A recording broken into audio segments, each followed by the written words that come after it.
Friends stayed with us for a month and had an emotional affair with my girlfriend behind my back. Checked our computer and I found messages of them meeting up. I've been living with my GF for over 2 years now, and we've dated for about 6 years since we met in college.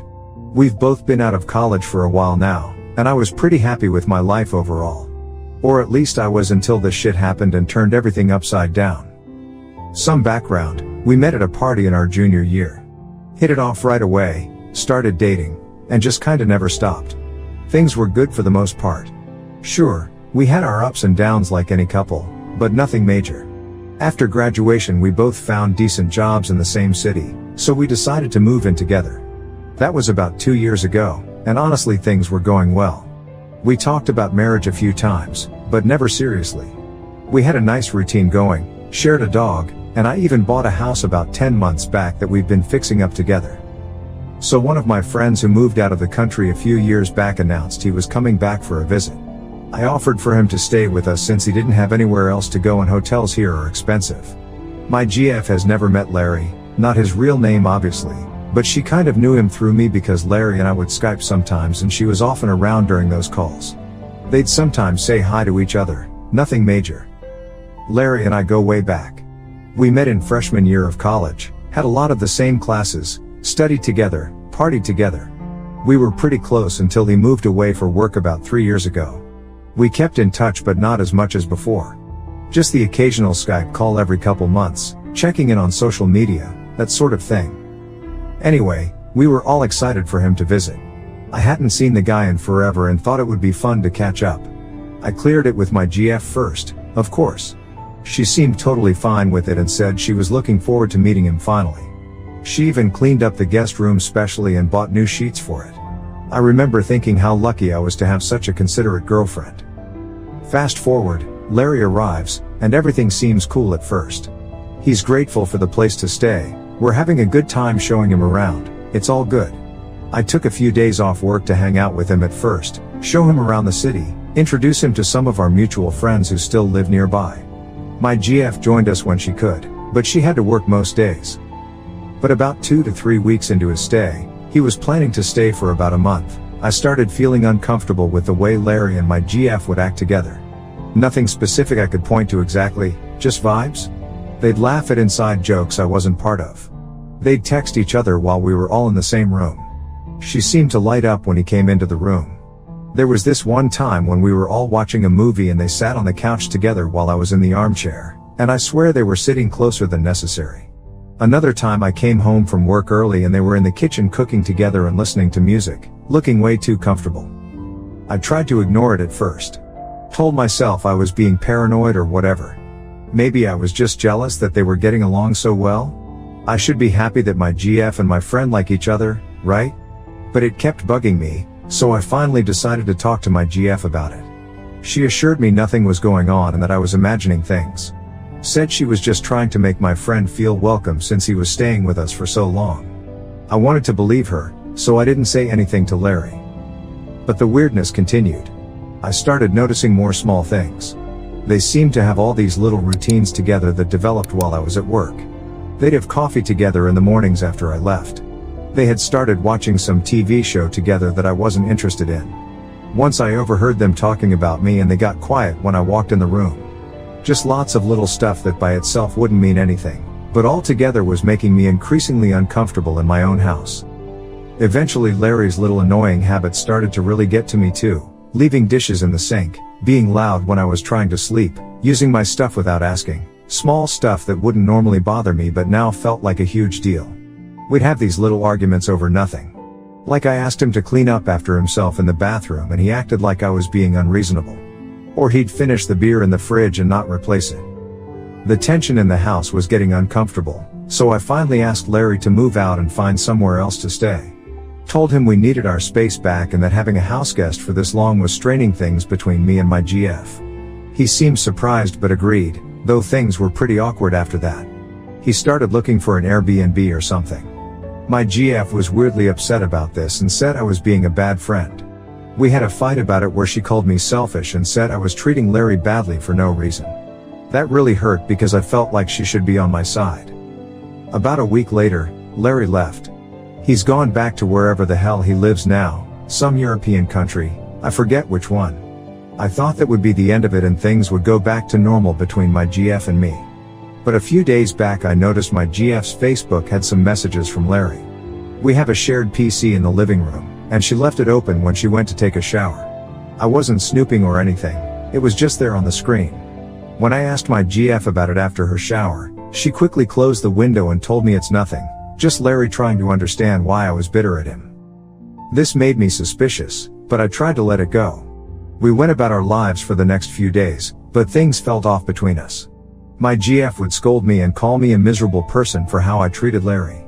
We even had a fight about it when I told my GF I didn't want Larry to stay over the night before his flight. He wanted to come back to our place for his last night in the country. She eventually apologized, but I was still disappointed that she didn't have my back or understand my feelings. I was just shutting down our PCs after my GF had gone to bed and my curiosity got the worst of me. I know, this is bad and I'm not proud of it, and opened up her FB. She was already logged in and I noticed a message from Larry that was unread. I opened it and went through their conversation history, and this is where I wanted to throw up. They met up at least once behind my back when I was on a business trip to Chicago a couple weeks ago. They were also planning to coordinate another visit, but my GF said she didn't feel it would work out logistically. Then Larry replies back that he needs to hold her again and misses her very much, calling her things like sweetie and babe and beautiful. He even said something about how he wished they had more time alone together during his visit. I was livid. Words cannot describe how I felt reading that out. The combination of anger, despair, sadness, betrayal, and pure rage was too much for me to take. It gets worse. My GF had also sent him a photo of a campfire from this weekend, when we were together on a camping trip that I planned as a way to reconnect, that she took and sent to Larry saying I miss you and wish you were here instead. God damn it. I felt so stupid. Here I was thinking I was being paranoid, and all along they were actually sneaking around behind my back. In my own fucking house. I kept reading. I know, I should have stopped, but I couldn't, and found out they had been texting pretty much non-stop since he left. Little updates about their days, flirty comments, inside jokes, all that shit. There wasn't any explicit mention of physical stuff happening between them, but the whole tone of the conversation was definitely not appropriate for someone in a relationship. And there were a few references to moments alone together that made me think the worst. I confronted my GF right away. Had to wake her up at 1 a.m. and ask her about it. At first she was sleepy and denied it all, but when I told her I'd read her conversation history, things became clear in her mind that I had seen everything. You had no right to read my messages, she said at first, trying to turn it around on me. I wasn't having it. I explained how hurt I was. I housed this guy and showed him a good time for a month, and even after all of this, she told me I was the crazy one. Now my worst suspicions turned out to be true. My friend Larry is obviously cut from my life. Can't have toxic people like that around. She started crying and said she never meant to hurt me. Said that nothing physical happened between them, which I don't believe for a second, and that they just connected and enjoyed talking to each other. She tried to make it seem like it was innocent, but there's nothing innocent about sneaking around behind my back and sending flirty messages to another guy, especially one of my friends. I asked her directly if she had feelings for him. She hesitated, then said, I don't know. Maybe. It's confusing. That was all I needed to hear. I told her to get out, go sleep on the couch, because I couldn't even look at her right then. But my GF is another problem. I'm seriously head over heels in love with her and don't want to lose her. On the other hand, my heart is torn and I have too much self-respect to continue dating her. She completely destroyed my trust, and what's worse is humiliated me by going after one of my friends that I let stay with us. I feel like I fucked myself in a lot of ways, and that I should have seen this coming, but I was naive. We both had to work the next day, but I couldn't sleep at all. I just laid there staring at the ceiling. I remember one night when I had to work late and came home to find them drinking wine and laughing together. Another time when I wanted to go out with just me and my GF and she suggested we invite Larry along. All these little moments that seemed innocent at the time but now feel sinister. GF and I barely spoke the next morning. She tried to talk to me, but I just couldn't deal with it before work. I went in early and stayed late, avoiding coming home. When I finally did get home, she wanted to talk. What she told me was that she didn't think I loved her anymore, that every time she'd try to talk to me about something serious I'd make jokes and laugh it off. That I never paid attention to her needs or feelings. That Larry actually listened to her and made her feel appreciated. I know this isn't easy to hear, and I admit to being immature sometimes, but damn, I thought we were stronger than this. I never realized she was feeling this way. But that's still no excuse for what she did. I'm not perfect. I work a lot, sometimes I forget important dates, sometimes I'm not the best at expressing my feelings. But I've always loved her and tried to show it in my own way. I thought she knew that. I thought what we had was strong enough to weather any storm. I guess I was wrong. I feel like us breaking up is inevitable, but it makes things so complicated considering I just bought this house about 10 months ago, and we share a dog. She's even driving a car that I gave her when I upgraded to a new one last year. Splitting things up won't be easy. To be honest, I don't want her to go, but my brain is telling me this is what we need to do even though my heart feels otherwise. We've been sleeping in separate rooms for the past couple days. The atmosphere in the house is awful. We barely speak except when necessary, mostly about practical things like who's feeding the dog or what groceries we need. I haven't told many people what happened yet. Just a couple of close friends who don't know Larry. They all say I should kick her out immediately, but it's not that simple. Should I try to work things out with her? Did she actually cheat or am I overreacting? I don't know what to do. Update. A lot of you assumed things that weren't true, but most of you are right about me needing to end things. It's been almost 20 days since this all went down. I've had a lot of time to myself, and my job keeps me on the road, so I've had a few business trips in the meantime to keep me distracted. I had to go to meetings in Boston and Atlanta, which was actually a blessing because it gave me some space away from the house and all the memories there. After that first night, we had several more conversations over the next few days. They all went pretty much the same way. She would cry and apologize and say she never meant to hurt me. I would ask for more details about what happened between them, and she would either get defensive or give vague answers that didn't really tell me anything. She swore they never slept together, but admitted they did kiss once. I don't know if I believe that's all that happened, honestly.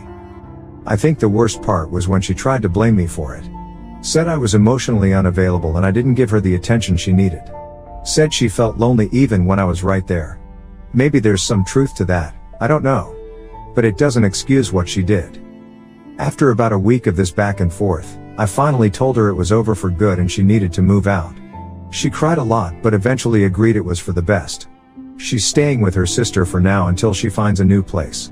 I let her take the dog for now since I'm traveling so much for work, but we agreed he's ultimately mine and she'll bring him back once she gets settled somewhere. I also let her keep the car since it was a gift and I don't need it back. I'm not petty enough to take back a gift, even after what she did. So far I'm enjoying my new lifestyle that I'm trying to build for myself. There's a lot of free time I have now, and I'm enjoying having full control over my schedules and tasks that I do day to day. Being able to plan for just myself is alleviating, and I'm starting to look back and see all the flaws that were present in my past relationship that I now really see as red flags. For example, this wasn't the first time she had questionable behavior with other guys.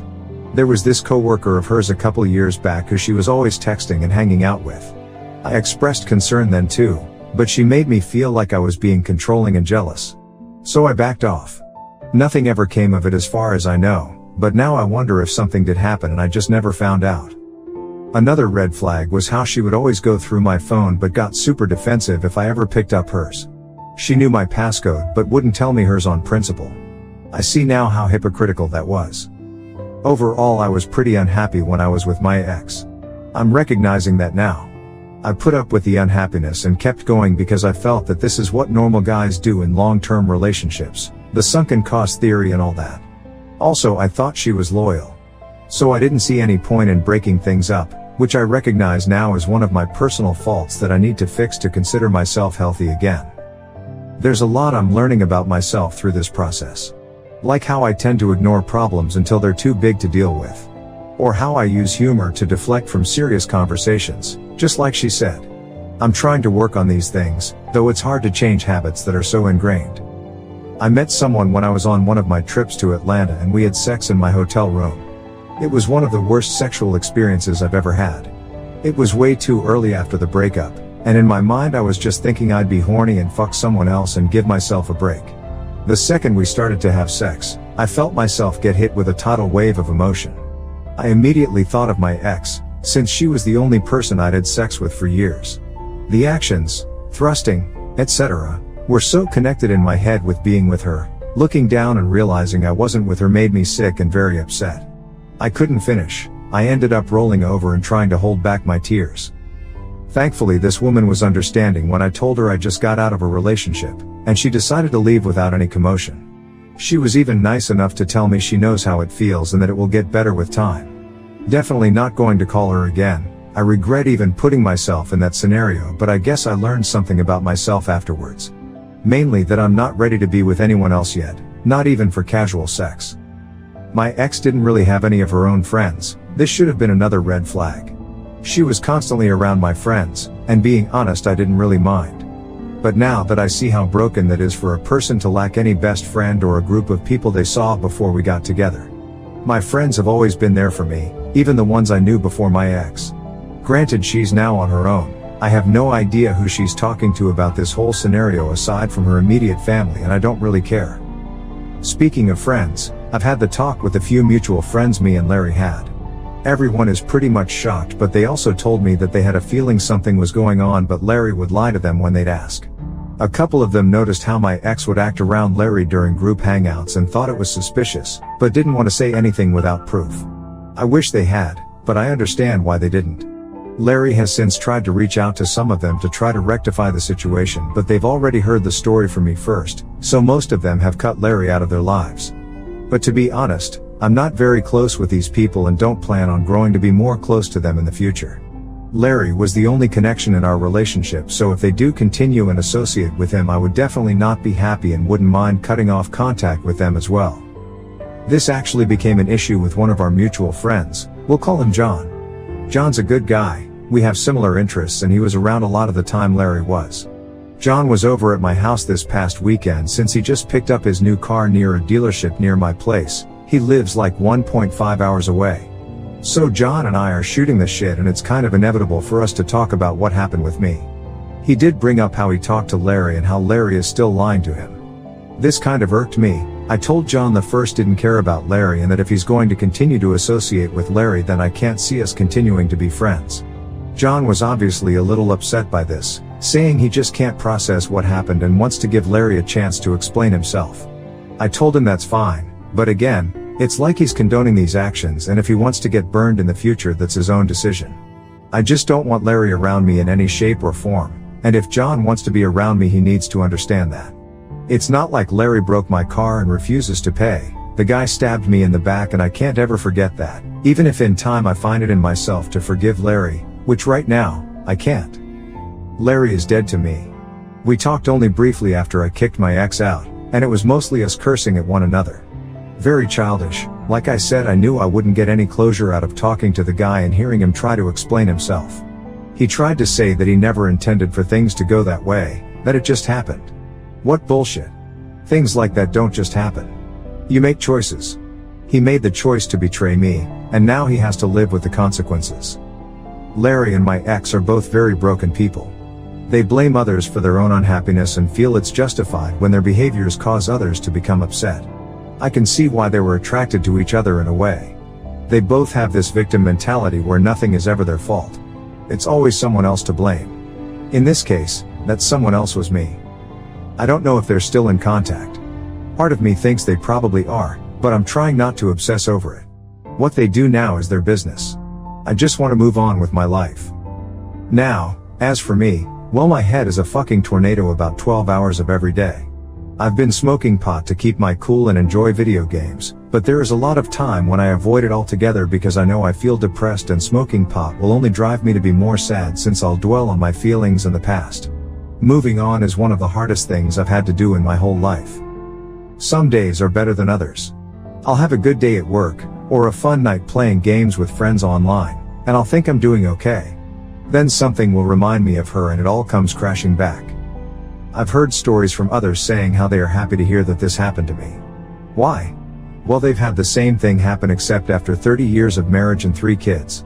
So they felt like they were not only robbed of some of the best years of their life, but now they also have a financial obligation towards the person who manipulated and hurt them the worst. I don't feel better hearing about how worse it could have been, but I'm happy we never had any kids or decided to marry. I definitely would have been dealing with another sideshow of a scenario.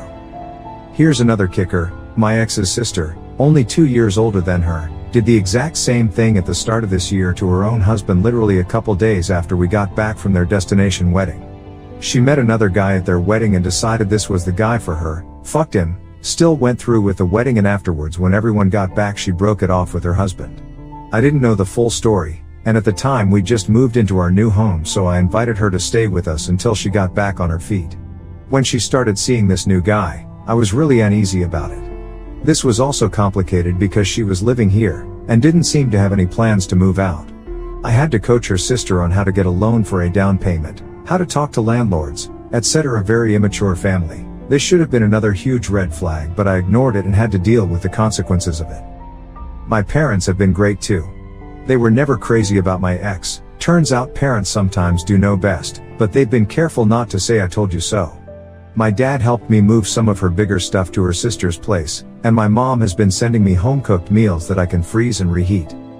Not sure if I'll update again. Still trying to figure out where to go from here.